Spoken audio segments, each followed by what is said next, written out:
welcome to the show where we share the stories of the Hello. many who intersect with our healthcare system but are rarely heard from. My name is Kevin Poe, founder and editor of Kevin MD. Today on the show, we have Natasha Khalid. She is a physician in Pakistan and she wrote the Kevin MD article, I'm a doctor who had COVID. Did I deserve this? Does anyone? Natasha, welcome to the show. Thank you so much. Thank you for having me here. So we'll get into your article in a little bit, but first off, can you share your story and journey to where you are today? So, I have always been an avid reader and a writer. So, I did my medicine from Jinnah Medical and Dental College in Karachi, and then I did my internship at one of the best hospitals Pakistan has to offer. Later on, I pursued research while I was taking my USMLEs, and then I started my residency. And now I'm a year 3 resident. As a resident physician, I'm practicing in internal medicine. As a medicine trainee in Pakistan, what would you say are some of your biggest challenges?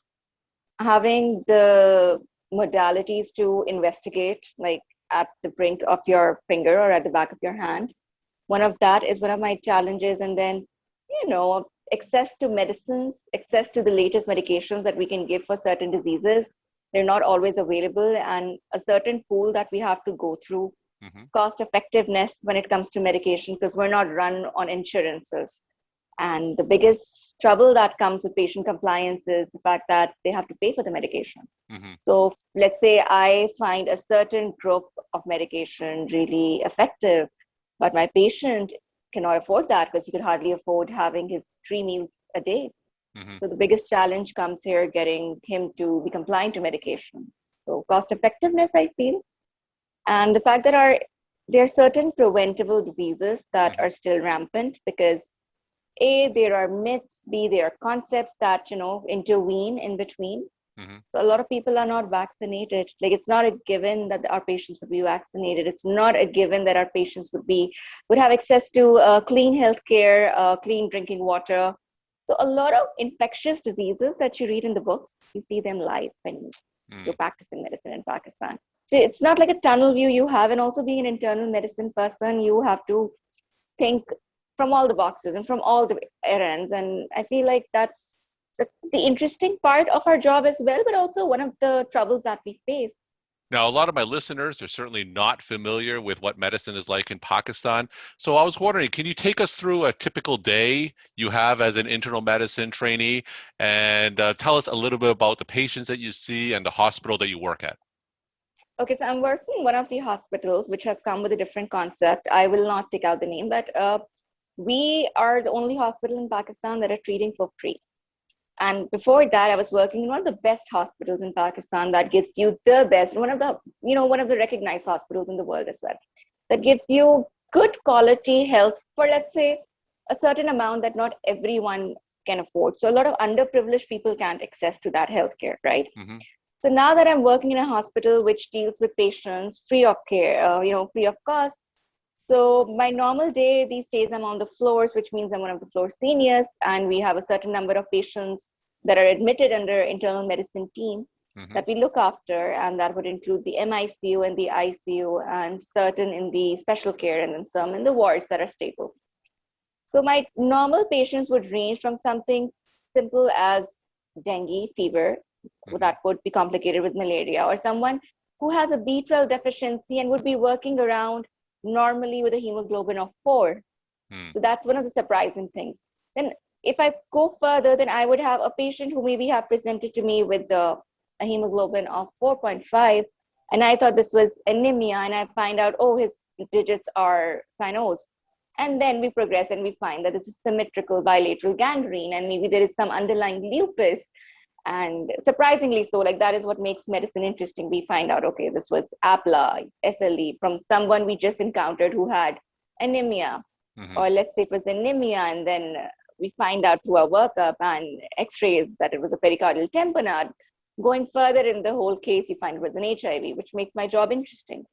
So what I do is I allot patients to my team, and then we look through the patients, we walk through them, we go through their plans, we go through their management. If labs we want, we study on the cases, and then our consultant comes in and we do a round with him and we discuss. And while we're discussing and we see one patient, we counsel the family. So there's a lot of aspects involved. It sounds simple and easier. It's not always that easy because we always have one emergency, one case that needs a lot of attention. So that's how the day goes. And then later on in the day, we have a session that we need to attend to and then, give over to the other team about the patient and maybe receive a case that's coming in from the ER that's been admitted.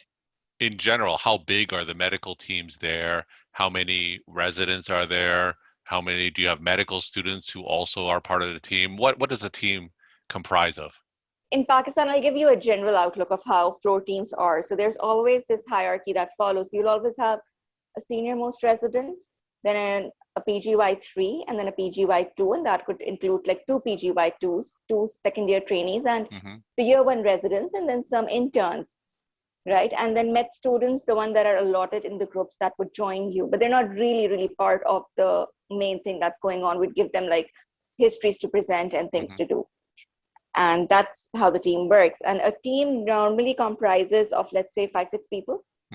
I mean, excluding the med students and internees and electives in this. And the work is divided according to the level of hierarchy. So let's say if you're an R1, you'd be expected to see what patients. If you're an R2, you'd be expected to see patients in special care and, even ICU.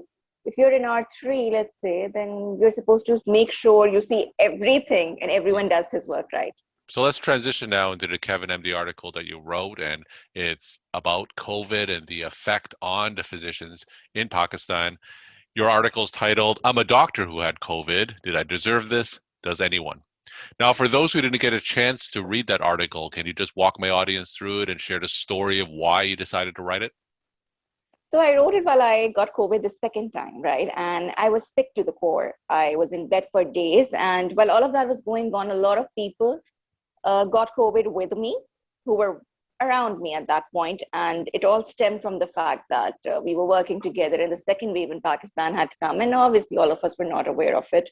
Not that we ever took the mask off, but I feel like, being caught through patients when you have so many is inevitable. And while that had happened, a lot of other people at work had been overburdened because now they had smaller teams, smaller call teams to work around. And a lot of people had to come to work way more and maybe do more calls than they were expected to.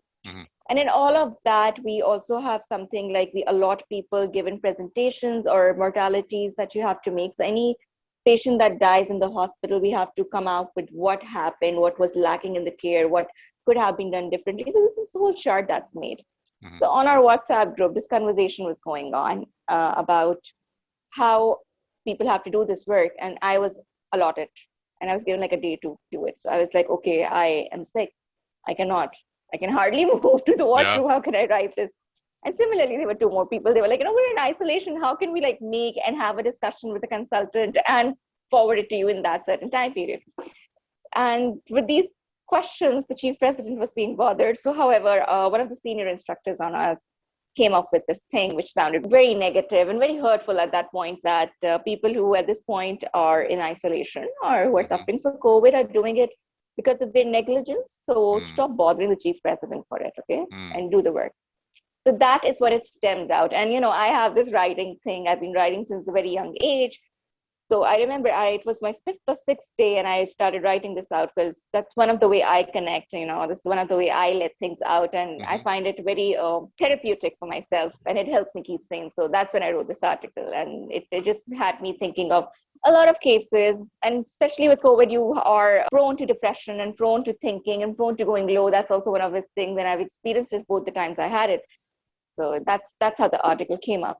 So when you were in isolation with COVID and you got that response from the chief resident, tell me what your reaction was and what was going through your mind. I was angry. And if I am being brutally honest, I wish this person had it instantly and go through the same thing to realize. But yeah, I was really, really angry. And a lot of people spoke on this while I was away and they told me later. And, so I was really, really angry when I saw that. And that got me to, a whole myriad of thoughts that go through your mind. Okay, something of the sort happened. Now, is there anyone that you could turn to other than that chief resident who can perhaps give you some support?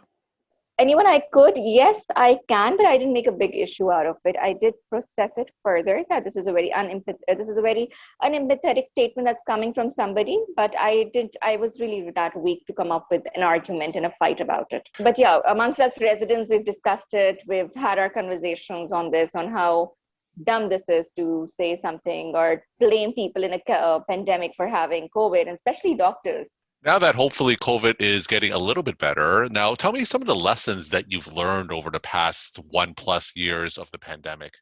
So, okay, one of the biggest lessons that I learned is working together as a team, and that just not includes medicine residents as a team, but Hmm. let's say the other subspecialties that we have brings out a product that's amazing.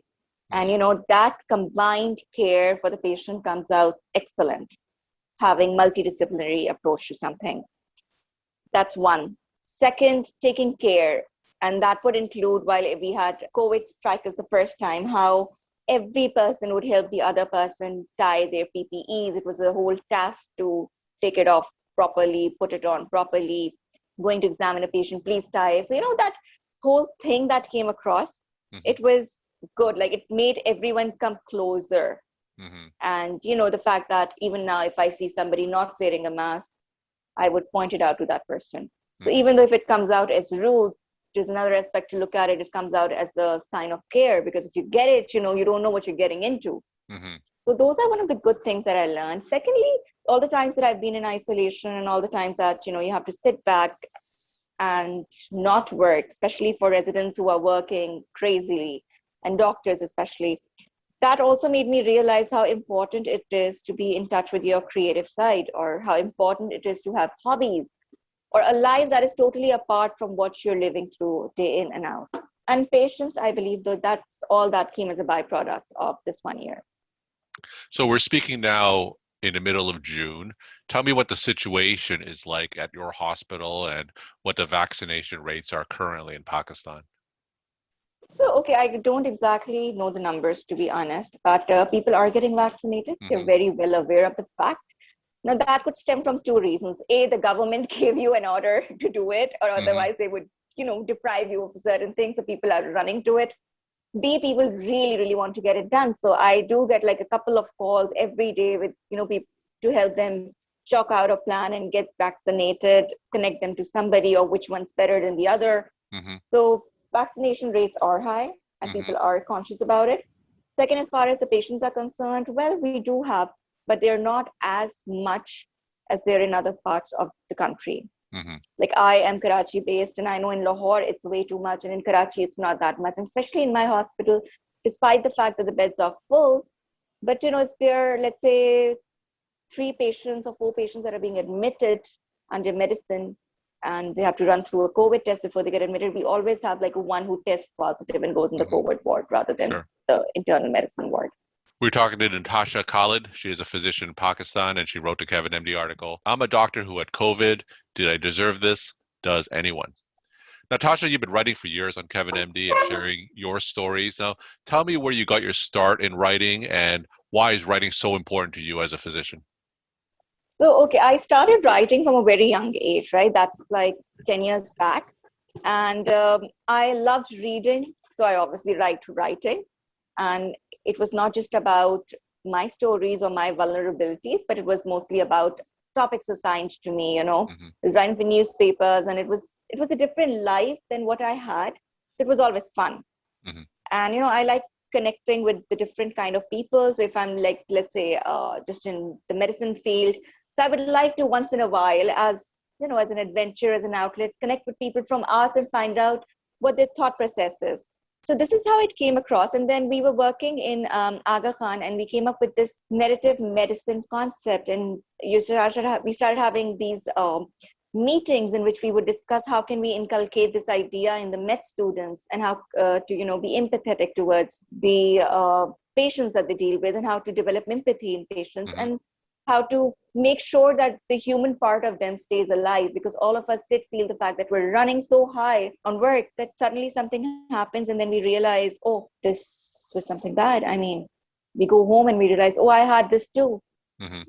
and I recovered and this guy died. I mean, sometimes you would have that fall, but nobody would talk about it. The Hmm. problem is nobody ever talks about the aspect of being affected with seeing a dying patient in the hospital, seeing Mhm. a story right next to you, how it affects you. So since there's no conversation about it, because while you attend to one emergency, the other one awaits you. Mhm. So that conversation never happens. And that is what really got me into writing for narrative medicine. So we published an article that was about the art of healing in narrative medicine. And a lot of people came up in that. Somebody painted. I Mhm. posted one of my blog, how when I saw a patient in the dialysis hall who was my age Mhm. coming for dialysis, that and in that point in time, I was only thinking, oh my God, I have to study for my exam. I don't have so many publications. And when will I, get done with all the exams and start my residency? I look at this girl who's my age, and all she is doing in a week is coming to dialysis hall 3 times a week and getting Mhm. dialysis done. Mhm. And what was my lifestyle, if I would compare to that, was, oh, it's the weekend. What am I doing? What am I watching? Every day, am I studying this many hours? Am I working properly? Am I doing this and that? So, how your life has a given set of privileges, which a lot of people don't have. Mhm. And we need to connect to that. So narrative medicine and writing thing came across through that whole process. And after that, I've been writing, and certain incidences, when they hit me, I do write them. Mhm. Sometimes it's funny, sometimes it's good, because I feel like it bridges the gap between the people on the outside and the doc and the clinicians, right? So Mhm. as other people who'd be seeing me right now would know the life that most of us live in the trenches. So, the great divide that exists, I try to bridge that. And my final question, what's your take-home message that you want to leave with the Kevin MD audience? Whenever you're working, and make sure any word that comes out of your mouth is kind. If you're discussing a case in front of your patient, which is his case, make sure, if you're talking about the prognosis, which sometimes is bad, like most of the time, you're not saying it there. Mhm. Your words, even your communication amongst each other, is well worded in a way that it doesn't hurt the other person, because a lot of times that's all that they would remember, and not every time. And you're leaving somebody with the memories of you, so let them be good memories. So I feel like one of the things most clinicians need worldwide is to be better worded, to be kinder, and to be understanding. And the same thing does not go applicable to patients. I feel like amongst the residents, amongst the doctors themselves, when you're communicating about a disease and its prognosis, and try to make the mortality sound less ugly, if Mhm. I could say it properly, like let it sound less ugly, less hurtful, because you don't know if the person standing next to you is suffering with a close member of the family going through the same thing. So these words, they have a huge impact. If that stays unaddressed, it leads to problems later on. Well, Natasha, thank you so much for sharing your time and insight. And thanks again for being on the Oh, show. thank you for having me here.